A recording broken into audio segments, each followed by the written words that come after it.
live. We are alive. We are alive. For the first time ever. In URBONUS history, we're doing URBONUS live. Okay, we had one. To be fair, to be sincere, we had a couple of lives in Kaunas during the Final Four, but these were different. It was mandatory, let's say, to do these live shows in Final Four. A few years ago, it was different. It was with a live crowd. We have never done it from our home studio here in Vilnius. So, and there must be an occasion why we're doing it, huh?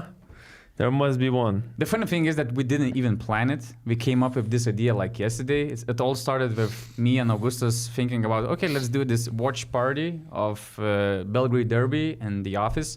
And I'm like, okay, if we go to the office at night and we have the studio downstairs, why we shouldn't do something about it on their bonus or with reaction videos or whatever is on BasketNews video channel on YouTube. So this is it. We're live and we're sharing our quick, hot reactions following Red Star and Partizan derby game. We have 160 people watching now. And the funny thing to do live about Belgrade derby is that from 20 comments that we have, 18 at least are in Serbia. And I'm not even going to try to pronounce those comments because I'm completely sure that 90% of them are probably bad words. We're getting cancelled if we say any of this. Probably in Serbia. And we cannot cut it out because it's live, so be careful. But if you want to interact, guys, just make sure to write these comments in English so we will answer some of your questions or we will react to your comments during this live podcast. That's one of the reasons we are actually doing this. And I think to start, we have to say that we did not expect the result we saw today. And I see this guy smiling already because Donatas actually was the only guy who guessed that Partizan will win before this game. I have some numbers. So,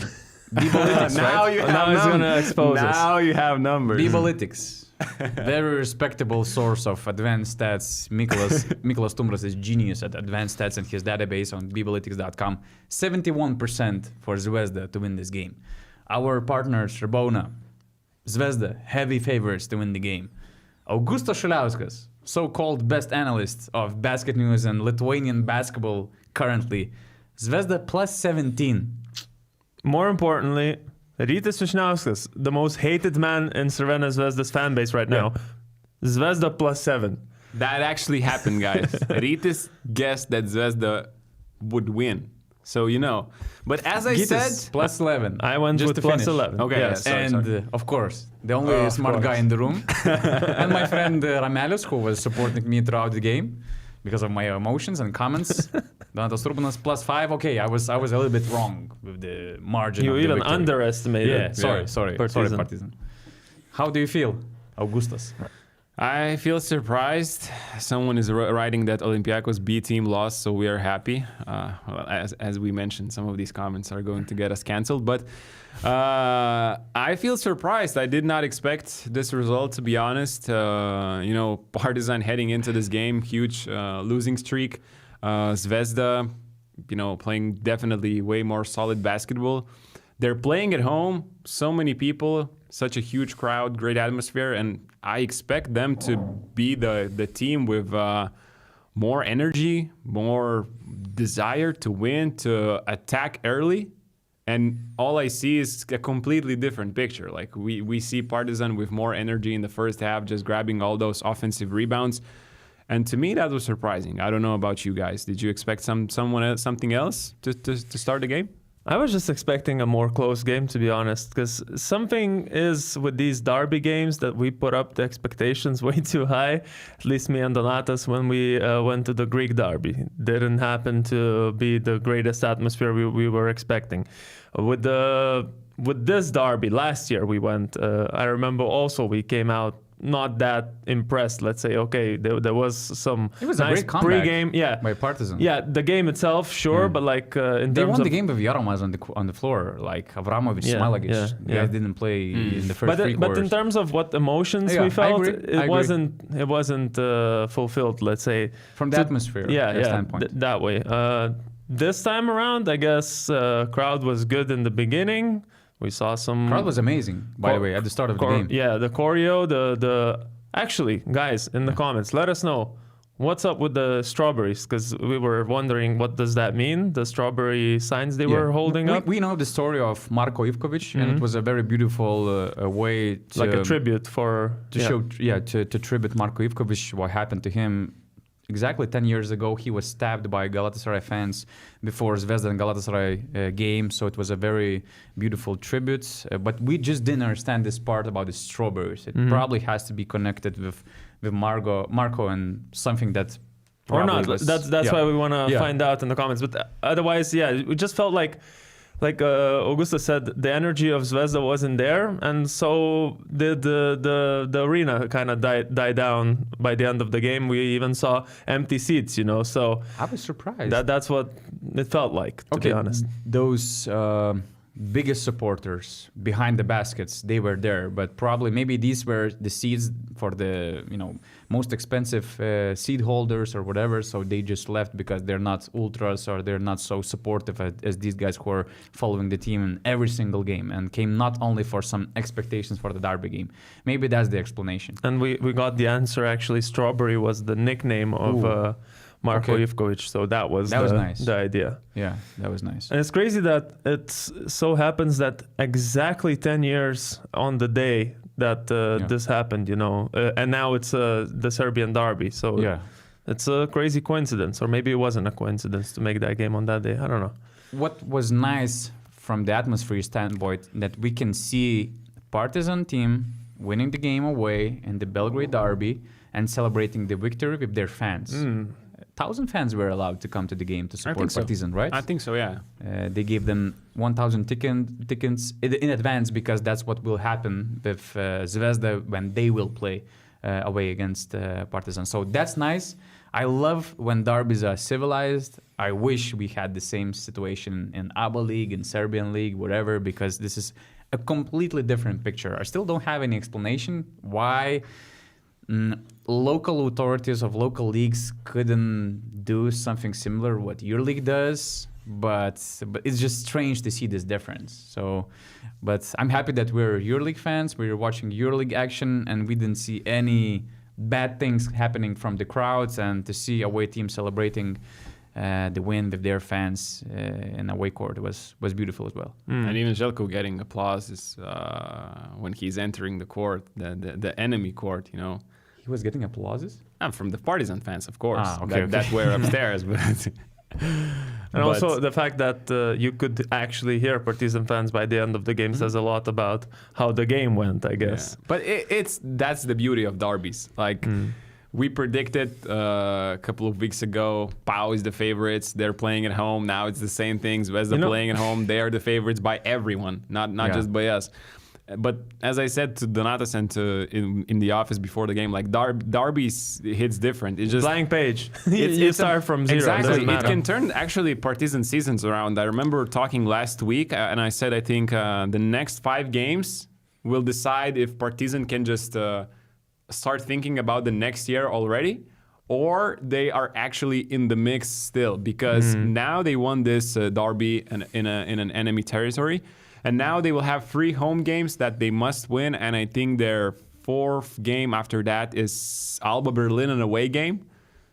I know it's 3 hard home games for them. It's Olympiacos, Žalgiris, and Panathinaikos. It's crazy schedule. But you can actually turn your season around after winning a derby game.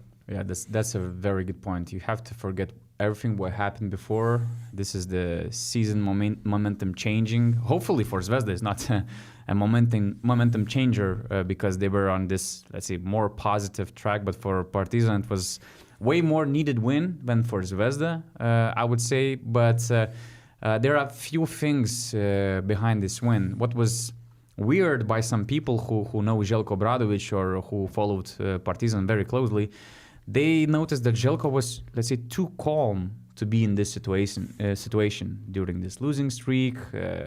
Watching the situation on the standings, they were surprised that he was so calm about his team, about his potential. You also probably remember those headlines that he believed in his team. Everyone should be patient. So, He sees his team every day. He knows way more than us. And now we also see also some reasoning behind that. The guy like Isaiah Mike, to me, he was the MVP of the game. Okay, you have some other best scorers of the game. Carlik Jones was incredible, 21 points. Tariq Jones was Tariq Jones, 12 points, 6 rebounds, 3 offensive rebounds. Ethan Lundberg was great, 13 points, 6 rebounds, 4 assists. But Isaiah Mike, he played second most minutes on the floor in Partizan side, 28.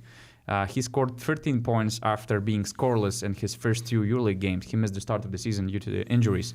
He was stretching the floor offensively. He was utilizing mismatch situations in the low post. Defensively, he was that glue guy. You know, he offers size, physicality. You can defend at a different level with Isaiah Mike on the floor when compared to Pokuševski, for example. Yeah. For a big example that we saw tonight. So to me, Isaiah Mike was a game changer for Partizan. And just to add one thing to all you things you said about Isaiah Mike, great contribution. The only thing, the additional thing that he brings is that when he's playing the 4 position, and when he's like getting drop-off passes after Partizan fans are getting into the paint, he can dunk on people. Like today we saw 2 dunks by him, 2 great dunks. One I missed because I went to the toilet, but I saw the replay. It looked better on the initial cam. Real time, on the replay, you see that he's like going side by side. But you know, Partizan did not have that with Pokuševski at the 4 or like Isaac Bonga at the 4. Like these guys can just take the ball and get one dribble or just do the 1-2 step and dunk over people. Isaiah Mike did that twice today, and I think he was very aggressive on the boards, and the offensive rebounds I thought was the biggest story of the first half, because Partizan started by shooting 9 3-pointers to start the game. No 2s whatsoever. Zvezda were all packed in the paint. 3s, a lot of them were misses, but long 3-pointers are long Exactly. rebounds. And Zvezda just couldn't match the length of Partizan today in any kind of position. You know, you have Brown, you have Isaiah Mike, you have Bonga, you have Frank Ntilikina, who was crashing the glass, and they got 10 offensive rebounds in the first 15 minutes, I think.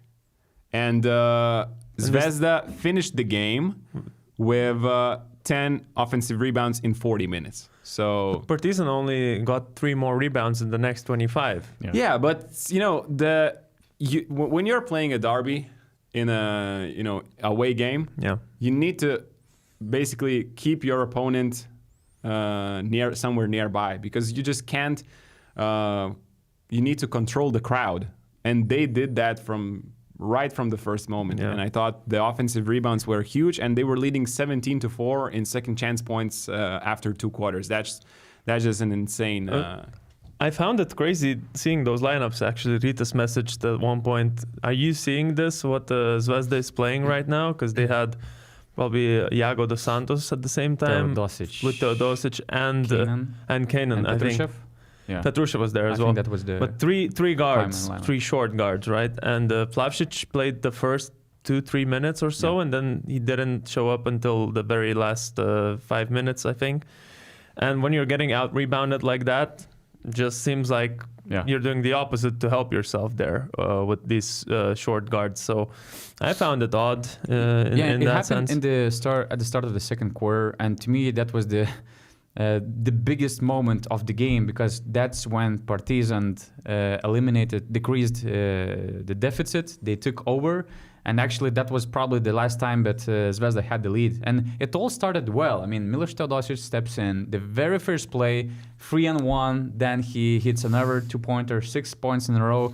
Zvezda, I think they were up by 4. And also, at that point, I think Pokuševski was still on the court, so they were attacking him right away. For some reason, he was still on the court. But then everything changed quickly, and you know, as much as we were surprised why Željko was so much trusting Pokuševski, we were surprised why Sfairopoulos was playing that lineup for so long. And I tried to find a reasoning behind that. And what was interesting, that he used the same lineup only once this season against Monaco. And that lineup was +7 in a 5-minute stretch. And we all remember that Zvezda won that game in a quite dominant way. So maybe he also thought that this is the good moment to use that lineup. But as we saw, I mean, the outcome was completely different. And the problem that Zvezda had from the very first minute, the rebounding just got deeper, basically. And just few facts. I thought that forcing Partizan to shoot so many threes was a good thing for Zvezda because they were missing a lot of threes. They were 4 from 15 in the first quarter. They attempted 24 in the first half. Their average per game is 25. But yeah, they also got 10 offensive rebounds. Their average per game is less than 11. So that's what helped Partizan to stay in the game and then to change the momentum of this very small lineup of Zvezda. Very shortly, just to add to your point about Milos Teodosic being on the court, was sort of the opposite of what was happening with Pokuševski, where he was being attacked by Petrushev in the post or just under the rim. We saw how Carlik Jones would switch, Milos Teodosic would switch onto him. Carlik Jones just goes at him, mid-range jump shot, points. Another possession, same thing happens. And whoever Milos was guarding at that point, that was the person that is supposed to attack. Željko was even mad at some points that, see the switch, Isaiah Mike Why has is Milos shooting that contested three-pointer? For example. So, and Carlik Jones, I just thought made a great adjustment. He had 0 of 4 from 3 in the first probably 15 minutes of the game. And then he just stopped forcing those shots up and just went into the mid-range zone where he gets to his shot much better, and we know that he's much more efficient from there. And he only shot one more three-pointer in the rest of the game, in the rest of the 25 minutes or so. Talking about that lineup from Sfairopoulos, I did not really understand why he was using it, but at the same time, I also was trying to understand why. And Kalinic had 2 fouls, early fouls, I think, and we cannot ignore the fact that Zvezda were missing Bolomboy, that Zvezda were missing Davidovac, and that Zvezda were missing Ognjen Dobric. Davidovac's not really a factor because he's not playing this season. But Bolomboy, huge game changer. In this game, he would have been an immense help. But I also think if Ognjen Dobric played, he would have helped a lot because then you don't need to play the Iago dos Santos, Isaiah Kanan, and Milos Teodosic, or Iago, Milos, and Nedovic, or some sort of these 3 guard lineups. That against the length of Partizan is just, it's hard to understand how that would work. And so that's why I think even missing Ognjen Dobric was really, really important for Zvezda. They were quite short-handed today, and I think it played a huge factor. And Carlik Jones, I mean, he's been hot. He's been averaging in the last 5 EuroLeague games 14 points in 25 minutes, shooting 45% from the field, 4 rebounds, 4 assists, and today he was once again phenomenal. While Zvezda guards all struggled basically. It's not just struggling, like I would understand struggling to shoot, but after 3 quarters, I wrote down the numbers. Isaiah Kanan, 3 field goal attempts. Nedovic, 3 field goal attempts. And Cody Miller-McIntyre, 2 attempts. The shot takers were Petrushev, obviously, because he's now the leader of the team, and you expect him to have the most shots. But then it was Giedraitis and Milos who had the most shots attempted after those. And your 3 guys that you usually expect to take the most shots had 9 shot attempts together, and later on they shot a little bit more. They missed almost everything, but I just wanted to give credit to Partizan's defense of not allowing those guys to get to their spots. And that length was felt. Yeah, I just noticed plus and minus stats that were updated on the EuroLeague website. And to add about their defense, Ntilikina played 26 minutes, although he scored 8 points, 7 rebounds, 4 assists, and plus 19 while he was on the floor. Isaiah Mike, my MVP, plus 17. Ife Lundberg, plus 14. On Zvezda, I was surprised that Teodosic was not that bad. Minus 7 in almost 11 minutes. Cody Miller-McIntyre, he played 28. He was minus 16. Mitrovic, minus 11 in 9 minutes. And Nemanja Nedovic, minus 10. Okay, so we have some comments, let's say, on our live stream. We have, at one point, we have almost 400 people watching.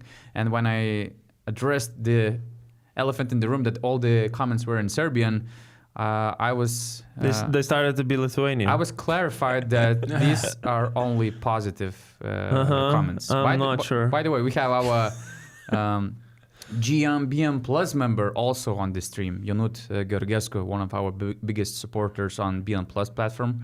Great initiative. Congrats. Thank you, Ionut.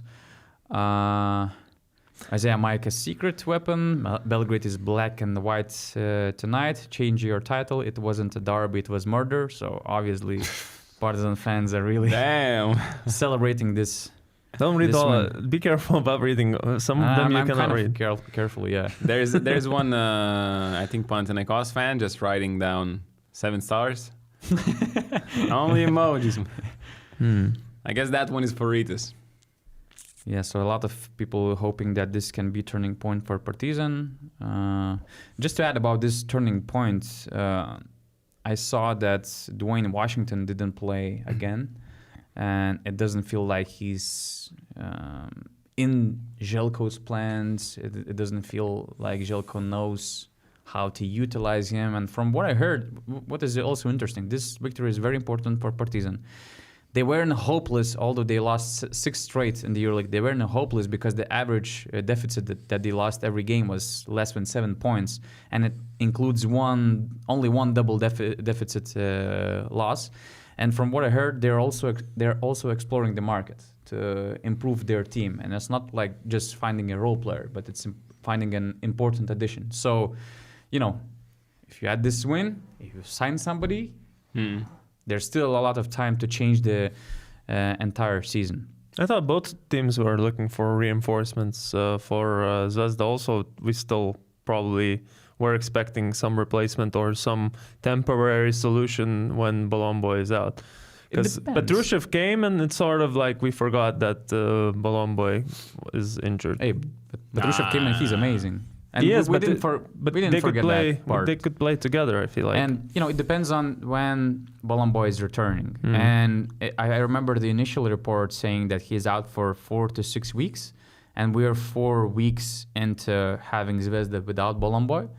And they're actually 2-5 without Bolomboy. They were 3-1. There is significant decrease in their defensive rating. For instance, with Bolomboy, they had the 4th best defense in the EuroLeague.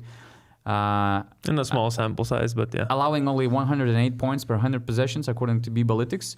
But now, in the last 7 games, before this one, they were allowing 115 points per game. So 7-point difference per 100 possessions. Their defensive rebounding decreased from 7th best to 15th, and blocks from 11th best to 17th. So it's in this game, it was the most obvious thing that the team was missing Bolomboy, and maybe he would have saved their asses tonight against Partizan. I just saw this stat. I'm sorry, I don't remember by who. I saw it on Twitter, but it just said, I even reposted it, but it said that Joel Bolomboy had the biggest, most positive impact, like compared when he's on the court and when he's not on the court, to teams' results in the whole entire EuroLeague. Only 4 games, but the eye test only agreed, let's say, to that part. So it's clear what Zvezda is missing. What about Partizan? You're saying reinforcements for them. Obviously, the standings wise, their results are not good. But seeing this game tonight, seeing the overall picture of their season so far, where do you think they can improve the most, guys? Because which positions do they need to? Is it the forwards? Like, are we talking someone instead of Pokuševski? Okay, so one obvious suspect is that if Dwayne Washington is not playing, it means that maybe he could be replaced to add more scoring options. Why is he not playing, by the way? Because of choice? I really don't know. I think it's coach's decision. Maybe he will explain his decision to bench Dwayne after this game. But until this point, until this win, in the last 6 games, when they were on a losing streak, they had the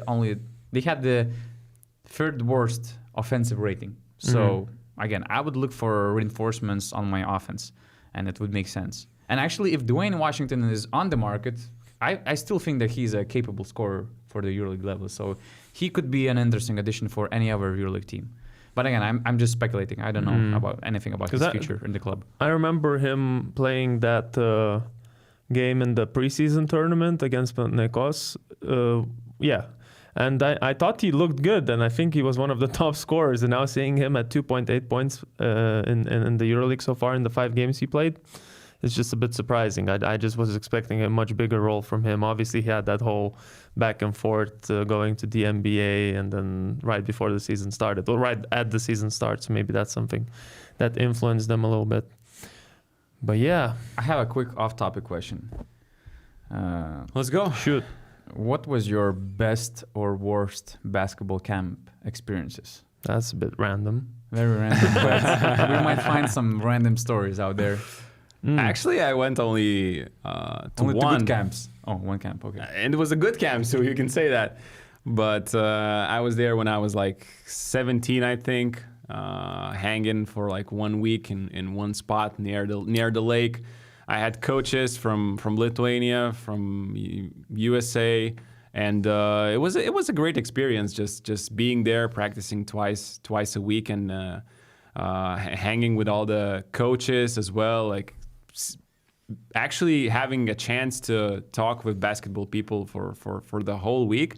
It was super fun, and I heard that there are camps in Lithuania Oh, yeah. that are doing the same thing. Right, Donatas? Yeah, but It depends on what Gytis will respond. Maybe he had some different experiences. No, my experiences were good. I had when I was 12, I think I went to a basketball summer camp, and the biggest sort of thing that got stuck in my mind was actually meeting one of the Lithuanian national team players, Ioannis Mačiulis, who came to visit the I camp. thought you were going to say Martynas Pocius again. No. For 1 second again. This time it was Mačiulis who visited. He played like a game of horse with us, for example. We could call it that. We call it differently in Lithuania. But anyways, yeah, it just was a big impression that it left, obviously, for a 12-year-old child, seeing a professional basketball player there. But really, basketball-wise, I wasn't doing very well there. And I remember just winning the arm wrestle contest. So that's my memory. I got a medal. I remember I got a medal for being the best arm wrestler of the In the basketball camp. Yeah. See, that's some good, like, time well spent, I would say, you know? These camps are strange because I was also in one, let's say, I would call, basketball sports camp, but I won the checkers tournament in that camp. And of course, these basketball camps in Lithuania usually include some Not even very checkers, behind the floor stuff that happens, and it's all about these things off the floor, not what's happening on the floor. But if you want to improve your game on the floor, we have great offer from Baltic Basketball Events. A special shout out to our partners at Baltic Basketball Events. Again, if you're serious about getting your game to the next level, Baltic Basketball Events offers years of experience training young kids, youth players. I don't know, Gytis, Augustas, they're preparing for the media basketball tournament this weekend, right? So in case you're not be able to be back-to-back champs, maybe you should go to Baltic Basketball Events, because they're for everyone, and they have elite basketball experience, working with kids, people from more than 50 different countries, including Belgium, China, Finland, Sweden, Norway. They take care of everything: accommodation, flight tickets. They can even bring you to some Žalgiris games in the EuroLeague. So, and great, you see great venue. Let's say where you are actually working out. Good. Yeah, not like the one we saw today, Lithuania play in North Macedonia. Yeah, not that there. Was not just there. Also, to address someone saying, "Are they really drinking beers?" We are, but these are alcohol-free. So I saw some comments that some people, especially Lithuanians, think that we're a little bit drunk, but zero alcohol was consumed during our watch party. Actually, that started from 0.5, guys. Horrible. It says 0.5. Well, it qualifies as alcohol-free anyway. Anything to add about Zvezda Partizan game? What stood out? I would say the fact that Partizan made only 4 turnovers. And really? That's the stat? From all game? The whole game. Wow. It has to be some kind of a record, I think. But it will probably take us a while to check that thing, maybe for tomorrow. But 4 turnovers in the whole game speaks to me a couple of things. Zvezda were not aggressive enough, and Zvezda just couldn't do anything in one-on-one defense. And that's a lot, because of the lineups they had. Again, the free guard lineup with Giedraitis and Petrushev, what are you expecting from them defensively? And Partizan were just passing the ball around easily, attacking the closeouts with ease, and there were situations where, Zvezda can make a foul, and they don't. And then they foul when Karlik Jones is shooting the ball. So it was just tough to watch, and really, when you're playing at home, when you have 20K people shouting for you, and you force they finished the game with 7 turnovers. The box score refreshed to me only now, but I think they had 4 until the 38th minute of the game, because I remember, yes, Yago made a steal right in the end when the game was basically finished. And so, 4 turnovers in 35 minutes. That's the stat. Yeah, and I remember actually one of you said that there was a very important moment in the game. I thought the most important moment in the game wasn't whatever you said before, but it was rather the beginning of the second half. Because it started with 2 turnovers from Crvena Zvezda. And there was this coach's challenge that actually also, after which it was a 10-2 run. And I think Partizan built a 15-point lead, and it never went down. So if you want to come back in a derby game, you don't start with 2 turnovers in a row. Also, just some stupid mistakes.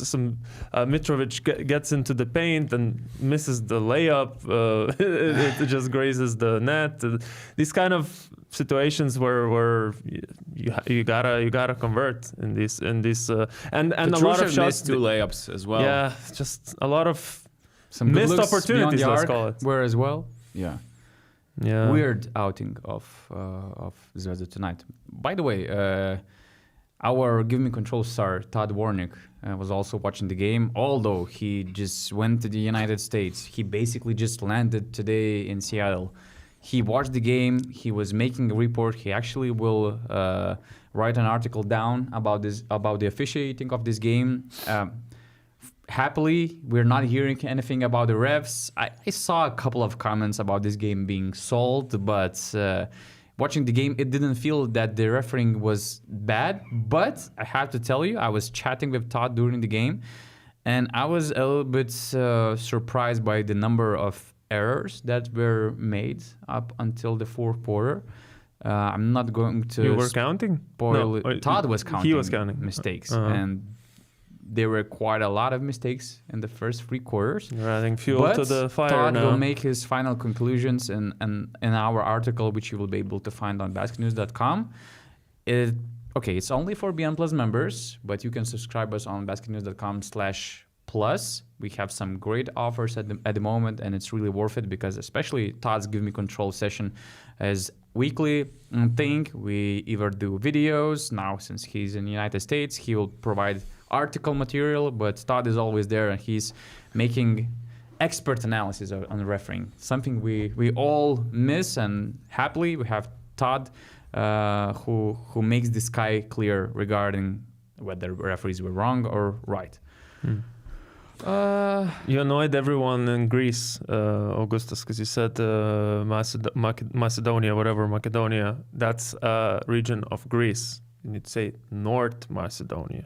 That's the country. Yeah, I said that. No, I think you said just not what happened in Macedonia or whatever. I just saw a lot of comments. They wouldn't be triggered. I said North Macedonia. Okay. A very early action, very quickly. The driver of Paris bandwagon. Oh yeah, You were having an orgasm. Man, that's an overstatement win. Orgasm. He was just Paris. If one person in the room, zero alcohol? if one person in the room is drunk, it's that guy in the green What sweater. the hell, man? But Look at Paris, the best team. they will make the playoffs. They will make the playoffs. Oh, actually, I just realized. Remember last week we did the predictions, right? Right. And we all said, will Partizan make the play-in? And we all said, no. Except for you weren't here, but Rytis was here. No. They just took it personally, man. They read our predictions. They said, you know what? We're now going to make the play-in or playoffs. and win against Zvezda is the first thing they did. Anyways, coming back to Paris, we also said, two of us, I think, said that they won't make the playoffs. Now they win again, and against It's Efes. November. Chill. Let's be patient. Yeah, we were chill, but obviously they're still The message performing. to Augustus. Look, if it's not a Virtus story, the only thing that can stop them is injuries. If there is no serious injury there, they're going to be there. Why are you laughing? Because Why are someone you said somebody put drugs in his zero alcohol beer. Could be. That's funny. Anyways, continue. No. Continue. Augustus, continue. Oh my God. No, what do you want me to say? Paris are playing, they have the best system in the EuroLeague, and all the little things they do, the speed that they execute, I've never seen that in the EuroLeague before. Yes, it's true that the opponents are not used to the speed, but it shouldn't change. They might get tired, but they're just executing at such a high level. They know what to do against every defense. And they're so fun to watch. I mean, they're the most beautiful team to watch in the EuroLeague at the moment.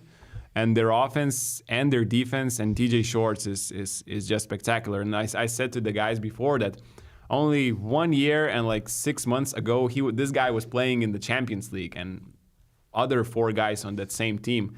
And now they are dominating in the EuroLeague 8-3 in the first 11 games.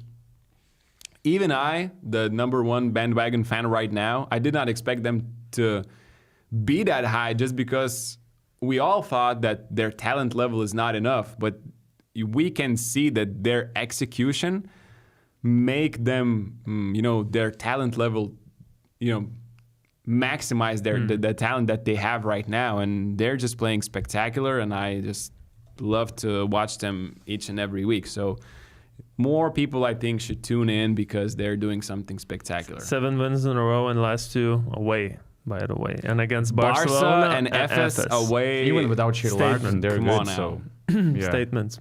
Only love to Paris. Olympiacos, huge win against Baskonia. So our colleague Yorgos Kyriakidis told that for the 3rd straight game, Markus Howard didn't hit a single three-pointer. He missed 18 three-pointers in a row. That's crazy. What a slump. 18 is a lot.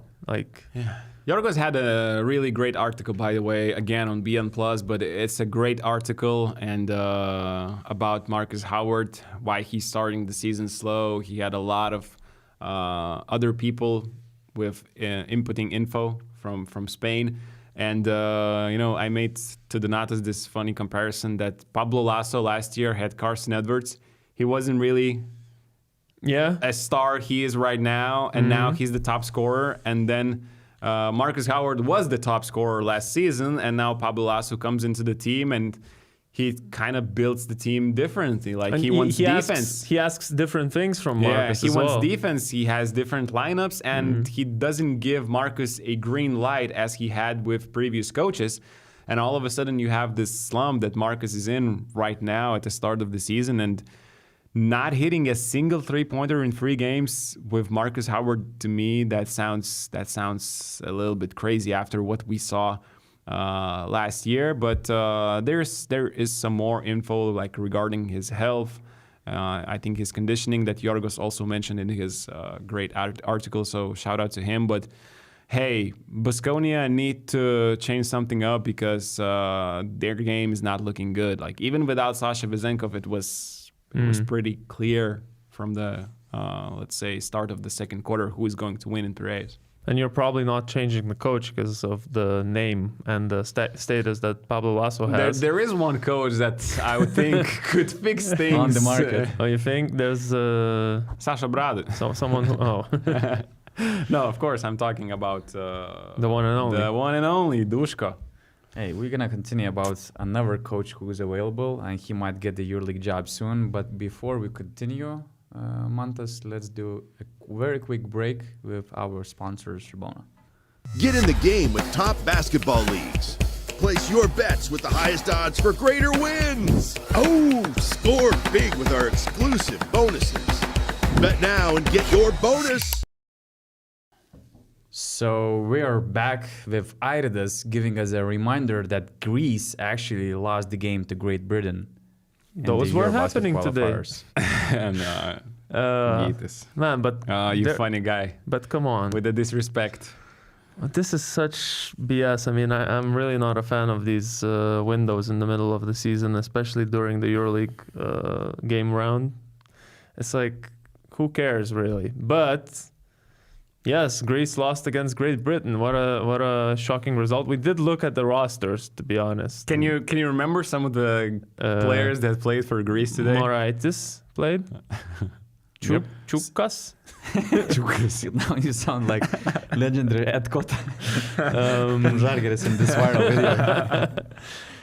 Lithuanians know what I'm talking about. I don't really. let's not- I remember. the one guy, the shooting guy that played in the. In Žalgiris, Nazmi Trulong played actually. But Yeah, exactly. another guy that was good this summer playing for them.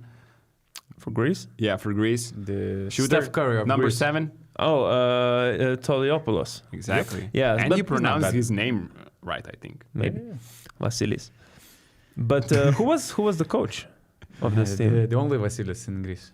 And this the biggest coach, Vassilis. we're hearing some information about this coach, but we'll talk about that a bit later. Or we'll let's talk about FIBA windows right now. Okay. Since we started with this upset, because our topic or our original topic for this pod was like the FIBA window upset suspects. And Augustas, he's our genius, he's our best analyst in Lithuania, he actually told that he thought that Great Britain has a chance to beat Greece, and he's right. Something at least today. Yeah, so I don't know. you're It's not just. bad. I No. mean, Augustas is really great at analyzing, so do not take it as my intentions to look bad. Okay. Continue. Continue.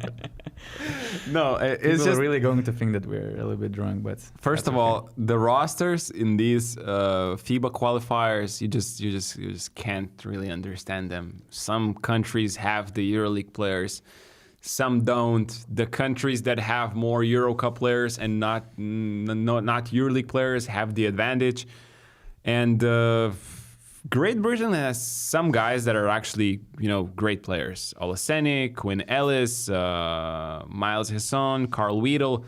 They're all known guys in Europe. And Greece, okay, they have Lountzis, Moraitis, Sfairopoulos, but playing away game after just only 2 or 3 days of preparation where you can just, meet the players, do some shooting practices, just walk over the main sets, you can't really prepare much. You need to rely on your individual talent and basically the talent of your perimeter players.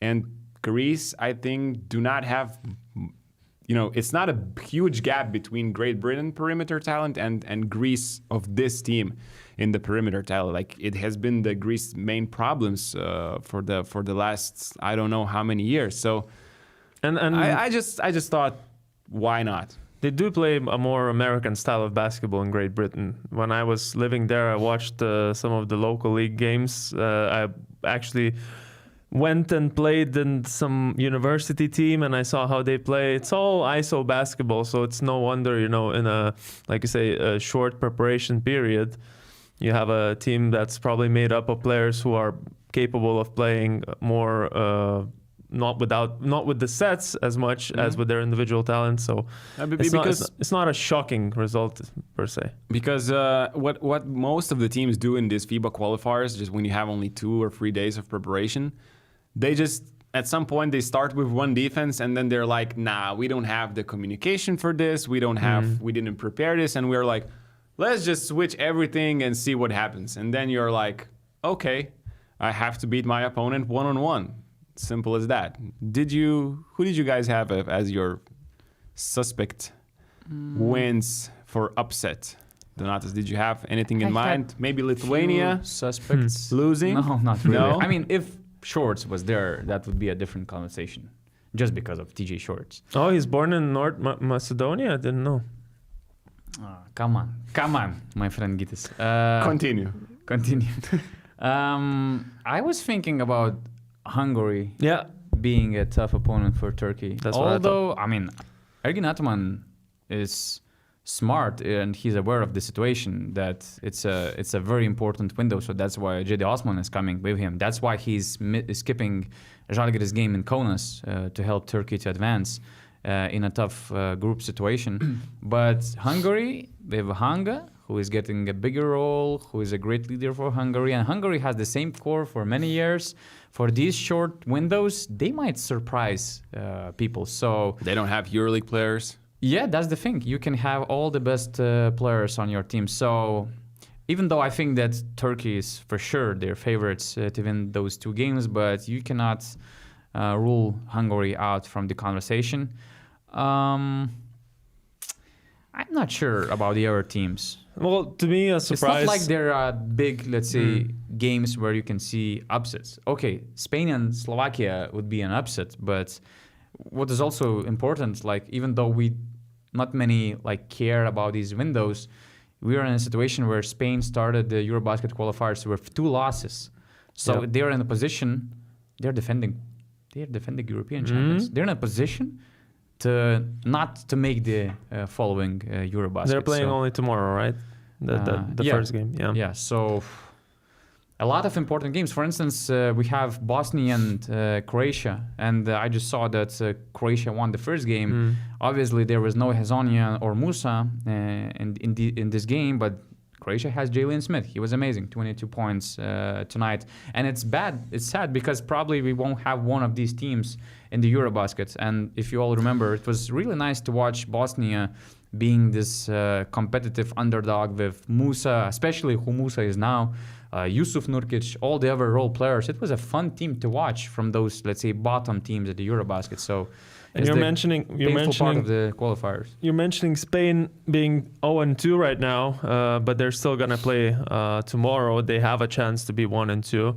There's a team that was 4th in the Eurobasket in 2022 and now is not exactly out, but they're in the toughest spot of them all. 0-3. You know what team I'm talking about? That's Poland. Yeah, but they're hosts of the Eurobasket. Oh, so it doesn't matter? Yeah. No. So it's just about where they're gonna get placed in terms of like the draw, right? I think so. That's why they're playing, because obviously. Although it's. I just try to see the momentum of the team. You're losing all the qualifiers games to some weak teams. With the roster, that doesn't matter anymore. Like you'll get your Jeremy Sohan in there and the team changes completely. It doesn't matter. Yeah, but is Sohan is going to change the whole picture completely? I don't know. But it's still what happens in November and February. I don't think affects what will happen in the Eurobasket. That's going to happen on September. So I in general don't like the system because I feel like who cares about these games and they're actually meaningful. Yeah, and they have a big meaning. What it used to be is that they used to play this. Or was there even qualifiers for Eurobasket before? Yeah, it was. We have. Were they happening in the summer?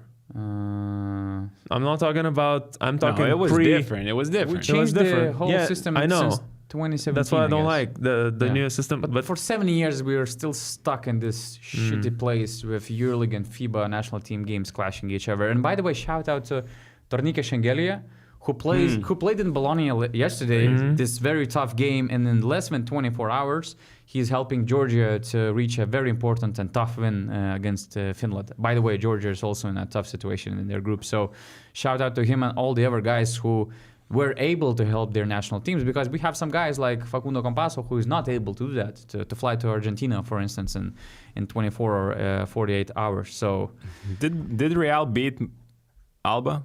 Yeah, they did by 14. They managed to. It's actually crazy that you're even addressing this question. They were 55-55 at the halftime. So Campazzo had 12 and 10. Should we do some? There's some comments. Promotion. But I'm trying to. I had one question for you guys. Like Hypatia TV wrote, Sfairopoulos must go. I say that for like 1,567 times. He's not a good coach for Serbian teams. This Red Star should be in the top 4.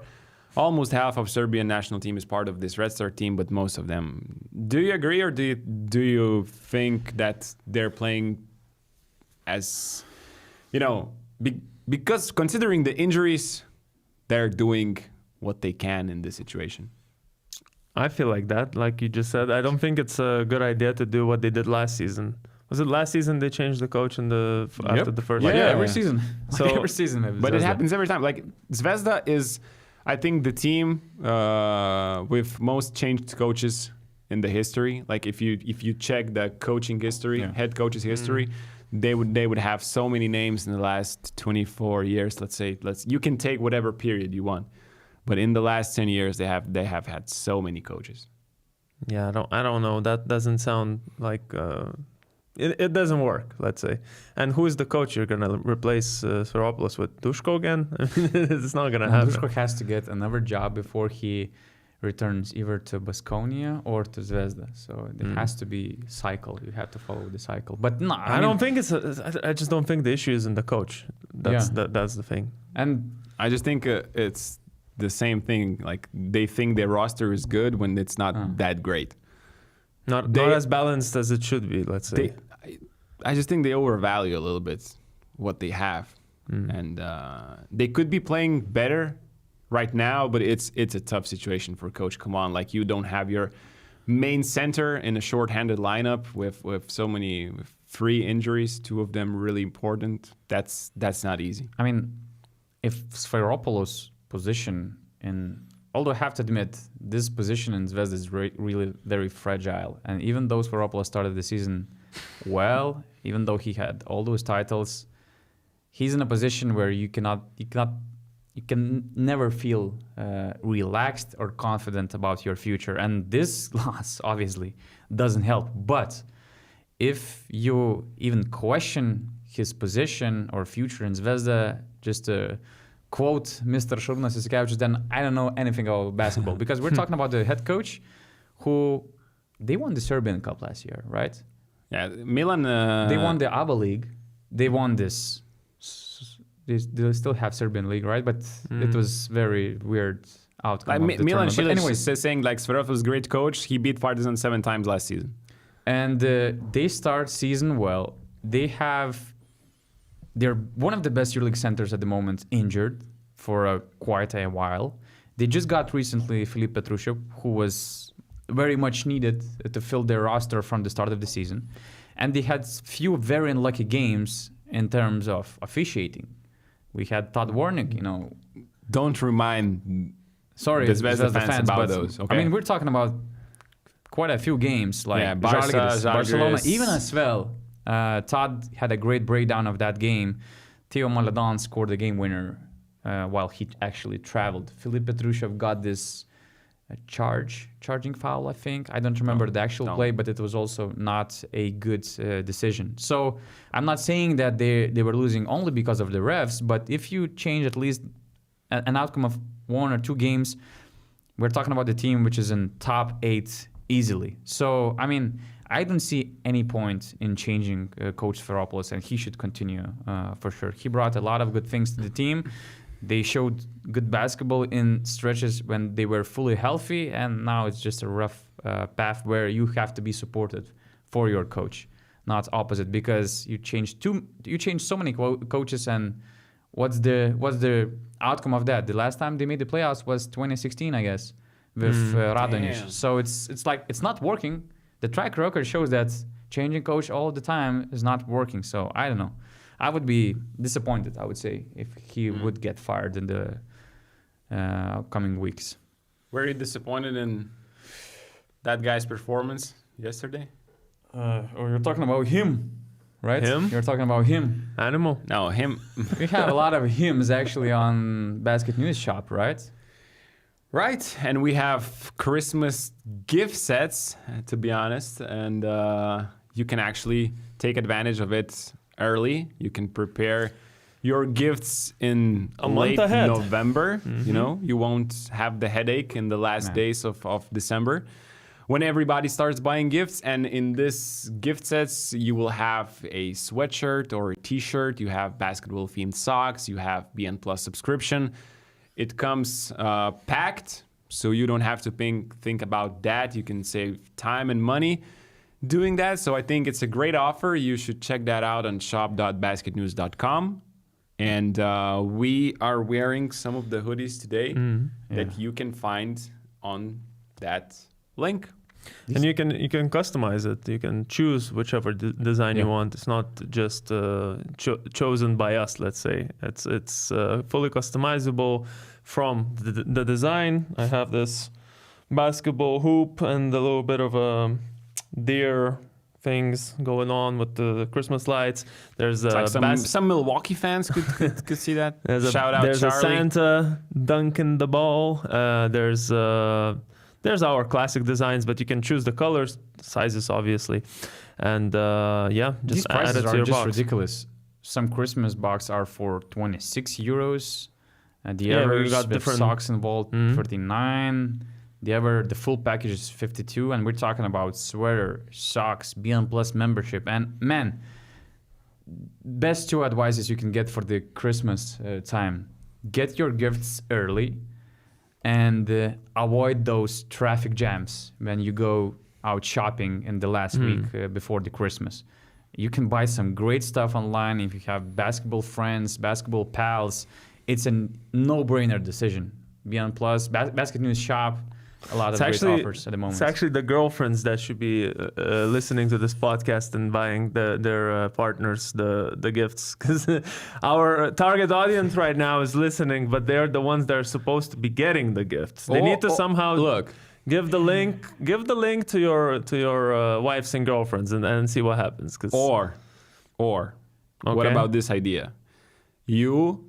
Let's say you are a Panathinaikos fan, right? Or let's say you are an Olympiacos fan. You know a guy who supports the other team, and you send them, let's say, a Panathinaikos themed jersey for Christmas. Doing that as a joke, For these jokes, you can get I don't killed know, in man. Greece, I guess. So No, I come don't on. know. You have have- to This is have that unacceptable. part of- yeah. You have friends that please. support 2 different teams. I mean, you see them sitting in the arena at the same time.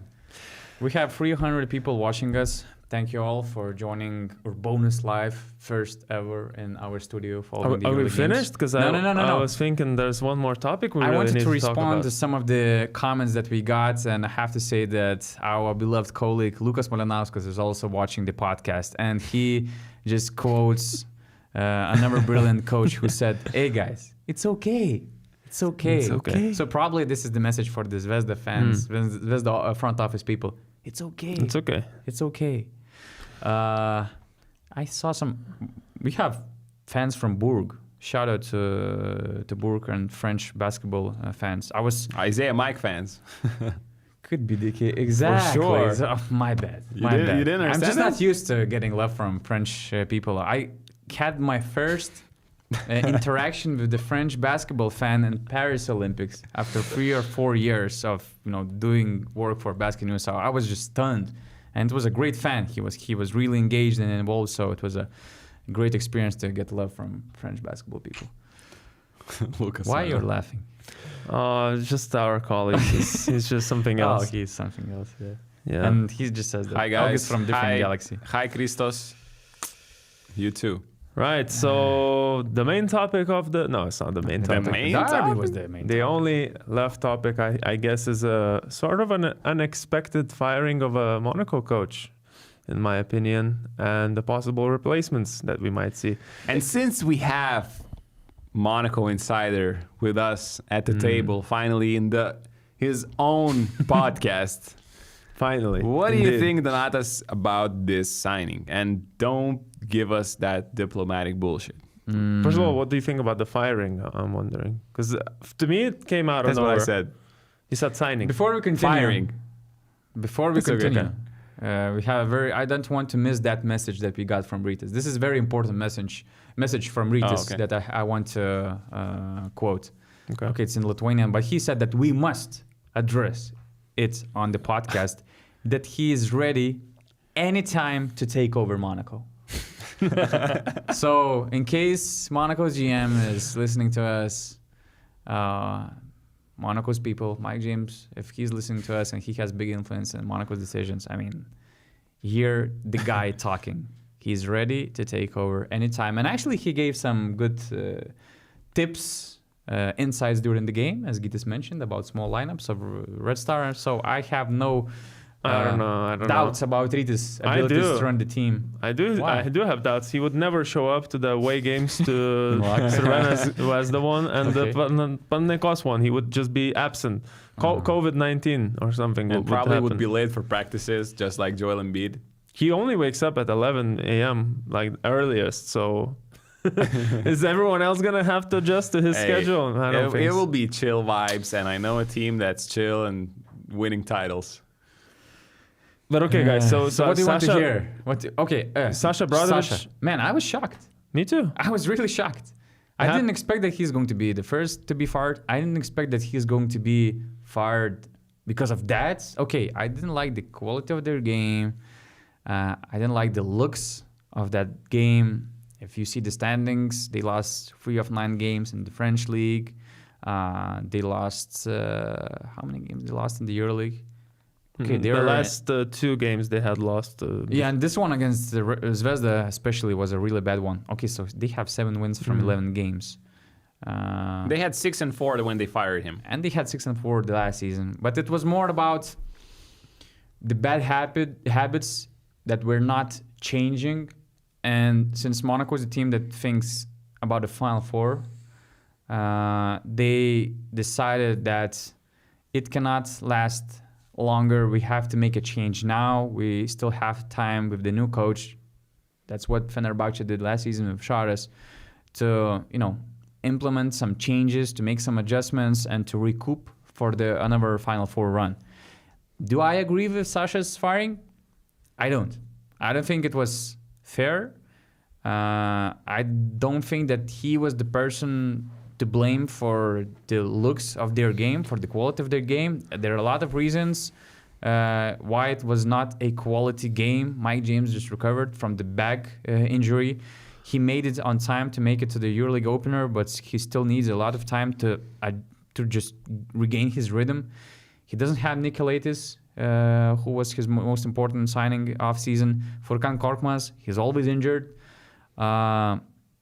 You can kind of blame him for not involving stretch 4 guys into the lineups and instead going for Motiejunas and Žaitė or for anybody else and playing those weird big lineups. But I don't know. I just feel bad about his firing because his last game was against Le Mans. And when they lost the game at home, I mean, Monaco, the team, the coach, he got booed. And I don't think that he deserved to play his last game where he got booed, because since he took over, he made 3 consecutive playoff appearances with Monaco. He changed the momentum of the season from the beginning, because with Zvezda and Mitrovic, Monaco was at the bottom place of the standings. They made the playoffs. They forced the game 5 against Olympiacos. Next year, they make the Final Four. Last year, they were just a couple of shots away from beating Fener and making a consecutive Final Four experience. They won the French League twice. So results-wise, he achieved everything. He made Mike James to be his best version of himself. He helped him to be the EuroLeague season MVP, and also he helped him to become the all-time leading scorer after tough years for Mike, dealing both with Vitudis, with Ettore Messina. So I think Sasha Obradovic did a lot of good things, and maybe not everything was perfect. I understand the reasoning, because it was like growing through 3 seasons, and sometimes, especially when you keep the same roster, the same core, some changes are needed, and you can start these changes from the top. But the way it ended is just not fair. But if it's going to have positive results for the end of the season for Monaco, we'll see. I'm not excluding that option, that if, let's say, Vassilis Spanoulis becomes the head coach, they actually make the Final Four. So who am I to say that it was a bad move? I'm co-signing on what you just said. But I think at the same time, Monaco, you know how I think in sports, everything goes in cycles, and at certain points, teams do reach their limit with a certain roster, a certain coach. And you just need to change something, and the easiest thing to change is the coach to actually make that next step. And I think Monaco organization saw that, you know, that step is not being taken in the last year. This year, it's not going as well as they expected. It wasn't that easy, as you mentioned, all the injuries, Mike not being there in the preseason. But I genuinely think that they thought a change is needed just to do that next step. And then with Sasa Obradovic, he put Monaco on the map. You know, he made them into a powerhouse in the EuroLeague. And now you just need a new face to make that new step. And it's not a knock on Sasa Obradovic. Yeah. It's just how it happens sometimes in sports. Yeah, I agree. I think the biggest sort of, not accomplishment here, but just seeing the acknowledgement from Mike James of Sasha with his message on Instagram says pretty much everything you need to know. How, Mike doesn't give too much, good words out in public towards the previous coaches. Let's say there weren't many things coming out from his side. This time around, we saw a message. I think it says a lot. So, and Donatas really covered all the points in terms of the Sasha firing. But here's where I'm interested in: what's the next direction that Monaco could be taking? Because it's obvious that the assistant coach that was coaching tonight against us is not going to be the one. Yeah, although Manachar Manarkoshvili is a great guy, a great up-and-coming coach, he still needs time to work under more experienced coaches.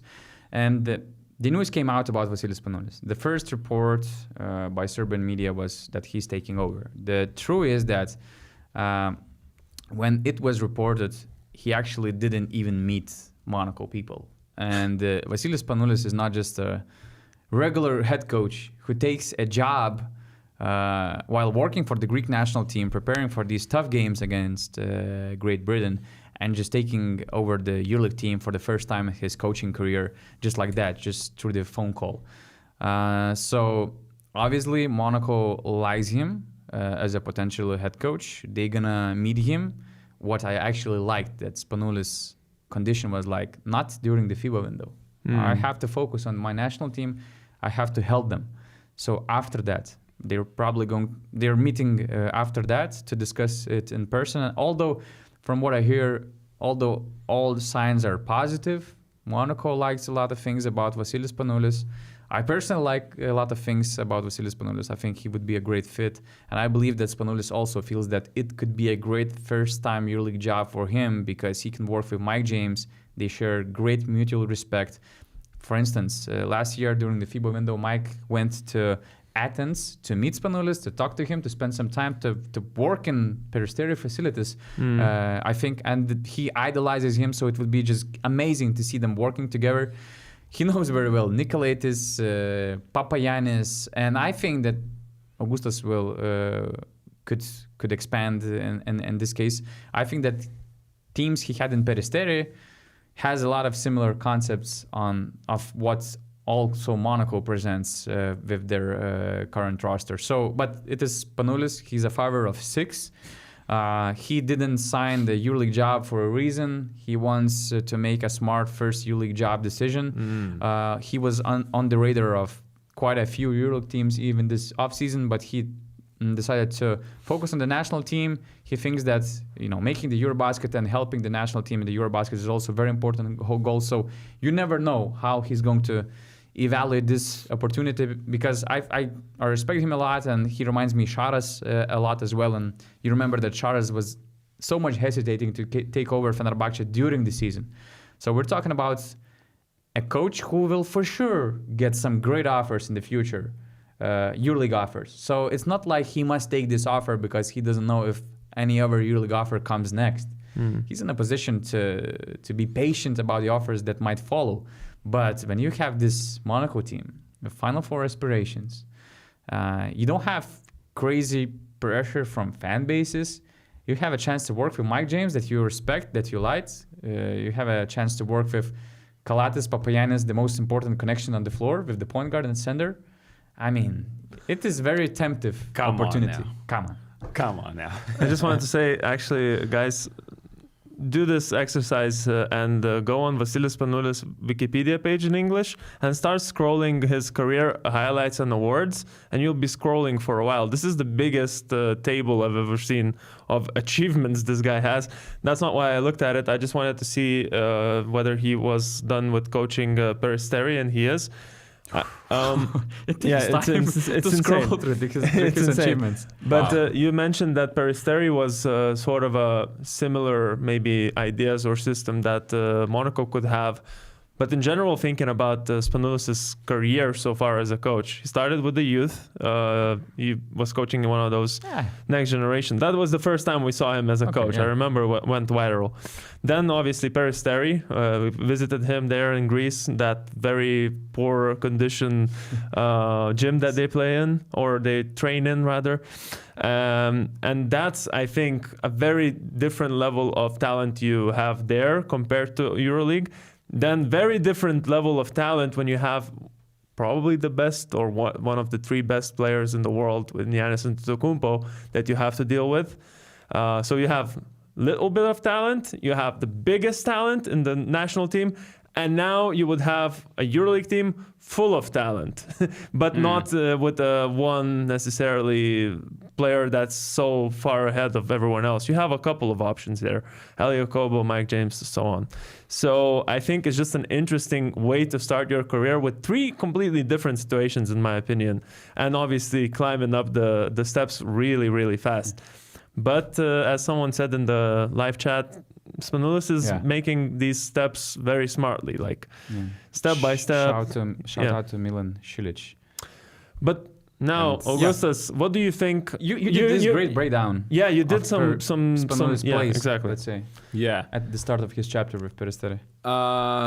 They had great guards. They had Silvan Francisco, who is now in the EuroLeague, and I remember watching how Peristeri played, and I was amazed of some of the set plays, like things I'd never seen before, drawing up for the guys, like Spain pick and roll, a flare screen, a comeback screen. It's not something I've seen a lot even after that clip went viral, because I remember posting that breakdown of like about Spanoulis as a coach, that he is the next great coach in Europe, blah, blah, blah. And I remember that then after a couple of days, this tweet of the same play that's in the breakdown, and it's a little bit old, like a month or two old, gets viral, and Steph Curry comments on that. Somebody posted, some really famous page posted, and like Steph Curry even commented on that play. A lot of guys, it got a lot of traction. It was the plays that Spanoulis ran, and I really enjoyed how that team played in offense. A lot of movement, really smart basketball. And you know, with Greece national team, we saw the difference when Spanoulis took over and how he used Ioannis, how he was, considering spacing issues, let's say weak side habits and all that stuff. So he had two very different teams, I would say, in Peristeri and Greece national team. He had to adjust, but I think he did a great job in both of those positions. So I expect the same thing in Monaco if he signs. And it's the thing that we've been talking about with Monaco. Watching Monaco's game can be fun. At the same time, games... It's not fun. Well, if they're scoring, if they're making the shots, it's fun to watch this ISO ball. But we probably would expect that it would change quite a lot with the new coach being Spanoulis. During the season, I'm not sure. Now with this schedule, you have so little practices. It probably would be a gradual change. And I would expect, of course, some new things, maybe a little bit more movement, making it easier for Ellie, for Mike, for Jordan Lloyd, for all those guys. Less static play, and a little bit moving the guys, like giving them a better position rather just simple ISO with help from both sides, just stacking up on the paint. So that's probably the biggest change, how to help the leaders of Monaco to be effective. Are they Is Spanoulis a more offense-oriented coach or defense-oriented coach, or is it early to say because we don't have a good sample size? What do you think? It's hard to say because Like a Greece and balance. Peristeri were such a different teams, so it's not like you can say Odette Katash is an offensive coach. But with Spanoulis, I'm still not sure about that. Some coaches are working, are giving the same importance to both sides. To me, it looked that he adjusted to every situation. All these situations were different. And I think it says about really quality coach, that he manages to adjust to any given situation. And the situation in Monaco that is very important is Mike James. And I think that he needs a coach. You have to have a coach who will be respected by Mike James, like from instantly. So, I mean, there are a few other high-profile coaches like Sergio Scariolo, Sasha Georgievich, somebody else. I made a list of best available coaches on the market right now for BN Plus members. But to me, I mean, Itudis is there, no? No, he went to Hapoel. Oh yeah, he just did. Yeah. He just did. Yeah. But I think that Spanoulis checks so many boxes, and again, it would be a smart move by Monaco looking for a long-term spot in the EuroLeague. Because as it would be super hard to say no to Partizan, for instance, because of the Željko Obradovic, because of the fan base, because of the additional value that they give to the EuroLeague. The same goes with Monaco. Okay, let's say they're not making the playoffs this year and they lose this license that they were following basically every year by making it to the playoffs. How you're going to say no to Mike James, your all-time leading scorer in the EuroLeague, who's on a 3-year contract? How you're going to say no to Vassilis Spanoulis? Go play in the EuroCup. I mean, that's come on. That's come on. That's crazy that team is really hanging on Mike's contract, kind of. They kind of become irrelevant if They're Mike's not. No. They're not. You don't think? They're not. If he's not there, who's not anymore? Who's the face of the team? Nobody. What's the identity of that team? For me, that team is Mike James, and that's it. Of course, he put them on map. That's for sure. And I think that's the best. I am happy why Mike James stayed there, because he can create his own legacy in Monaco and this team, and also by putting them on the map or even on the top of the EuroLeague. That's what I'm saying. But if you're bringing Spanoulis, that's exactly what I'm saying. Your plan B. You're extending your relevancy, because otherwise one player will end his career, but maybe you can build a system around the coach. And I feel that Monaco does it on purpose. I mean, they brought Kemba Walker. They knew that he's not going to help them that much on the floor. They were taking a big risk. But they saw what kind of advertising it was for the EuroLeague, what a promotion it was for the EuroLeague by bringing this former All-Star player. So they're smart, and when you can combine this great added value in image, in faces, in names, and also quality that they consistently possess in the EuroLeague, I mean, it looks like a really good project for the EuroLeague. 250 people still watching from the beginning, pretty much. That number hasn't gone very much down. Thank you all for being together with us on our first URBONUS live experience. That was great. Yeah. If you enjoyed, I don't know if you guys enjoyed, I enjoyed it. I did. And if the viewers enjoyed, write us a comment if you are watching this not live, because for sure you will be able to see this video even later. Because then we can arrange, I don't know if Gytis will like it, but we could do some more live sessions in the future. He wasn't a fan of this idea, but tomorrow morning he will be like, we already did that. We already did that. Not all the time we'll be able to do it because of situations. But actually, sometimes even after a Friday game, why not? Why not? We don't have to do it only after Thursday games. Like now, this would allow us. Let's discuss it in the locker room. Thank you guys for watching. Make sure to subscribe to our channel, give us a like, and we'll see you in the next one.